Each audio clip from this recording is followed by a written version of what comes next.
ready for anything. So every Sunday we do the AMA, and I will go over the news and I will talk really quick because we want to get the news over with.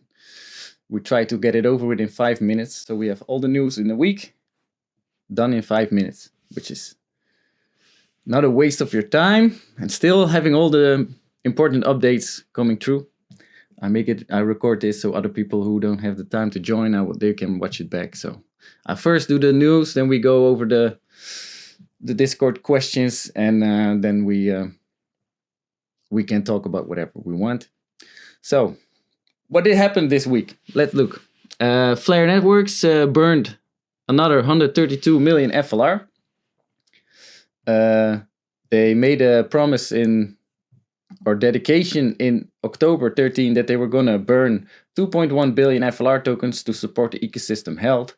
That's 40% of the initial investors' tokens. So the backers are getting just a fraction of the tokens they were actually going to get, which is healthy for the ecosystem, of course.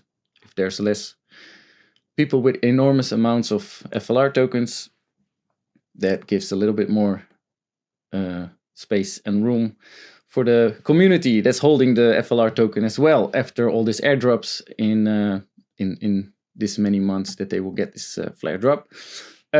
Bifrost wallet introduced staking, and immediately a lot more people went staking. 1,000 more wallets started staking right after Bifrost announced it. That's just the ease of use. That's how important UI is to a lot of people. And I think it nearly doubled. Not nearly doubled, but it went up like a lot. So 1,000 more delegators to staking is very important. Here's the announcement from Bifrost Wallet. I promised that I would do some preview how you use the staking and how it works. I pre-recorded it, so I will go over it right now. So here, Bifrost Wallet open. Again, here you see my FLR is 50,000. You need at least 50,000 to stake. You cannot stake less, and you need to at least stake for 14 days.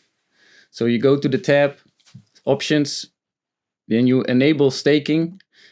Because staking is done on the platform chain, you need to bind your contract chain, your C chain, to the platform chain, because the smart contract chain, it's called C chain, is where all the smart contracts are run, and it's the main blockchain of FLR. But all the staking is done on the platform chain. That's called the P chain.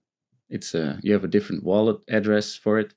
Here you have to cross over to the P chain from the C chain. That's what you see here.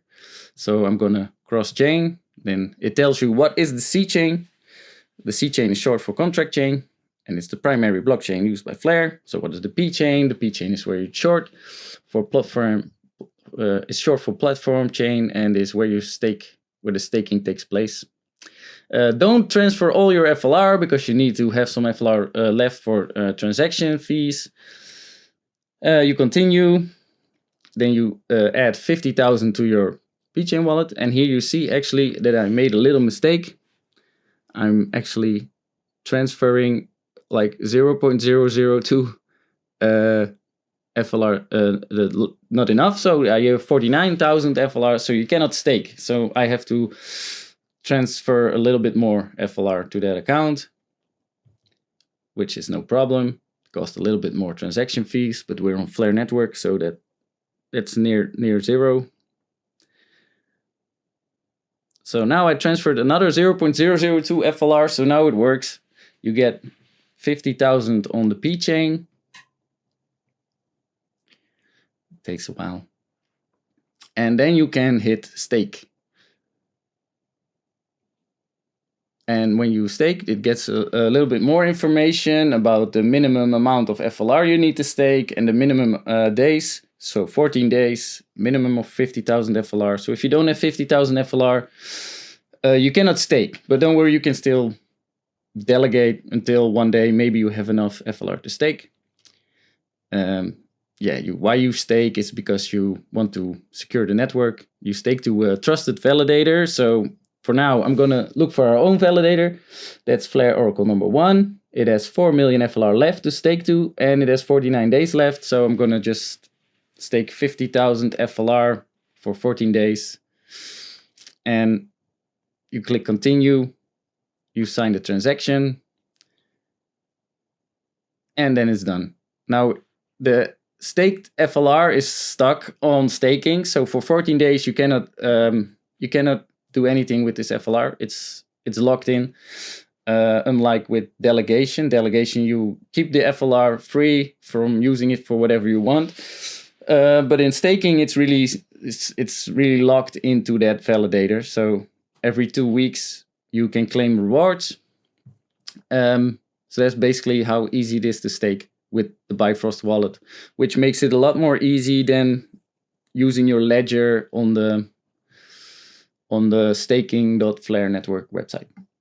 And I found like this cool Dan Rocky on Flare channel. He has a lot of cool videos. I'm not going to show the whole video. You should just check his account. He has really cool comparison videos with other blockchains, very cool projects that do a little bit similar things to Flare, and he compares them to Flare and why one is better at this and one is better at that. So I really advise you to go check out this YouTube account because it's really useful information and you learn a lot in a very short amount of time. His videos are like 20-30 minutes and then you know a lot more. So go check that. So what happened more this week? Of course, there was only one news item that was showing up.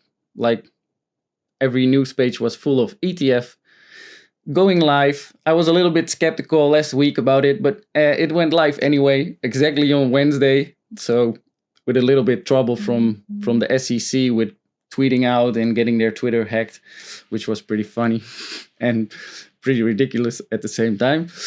I don't know why they do it, but maybe they try to soften the blow of the result it would have on the market. Maybe that's just speculation. I don't know if they did it for that reason, but I really doubted that they get hacked there. But yeah, anyway. So the ETF went live and the price went down a little bit. That's what they call sell the news. Buy the rumor, sell the news. So there's something big happening in the future. Everyone starts buying. And then on the date the news comes out, a lot of people get out of the market. And this is what happened also with this ETF. So we saw Bitcoin, like after the ETF went live, it dropped down this much. And it looks like it's holding right here. So that's pretty okay. Ethereum went up because Ethereum went up also during the time of the ETF launch. It went up like 50% and it actually stayed up there a little bit because everybody expects the next ETF to be filed will be the Ethereum one. So, and of course, there's also some rumors that the XRP ETF is going to go live, but I didn't hear much about it yet. I didn't look into it yet, but I saw some confirmation that there is an ETF for Ethereum filed. So who knows? At least it went up and it stayed up. And normally when Bitcoin dumps, the rest of the market dumps, but FLR stayed pretty okay. Songbird also didn't have much pain from the Bitcoin going down that much. We have our Tell 'em I'm ready for anything.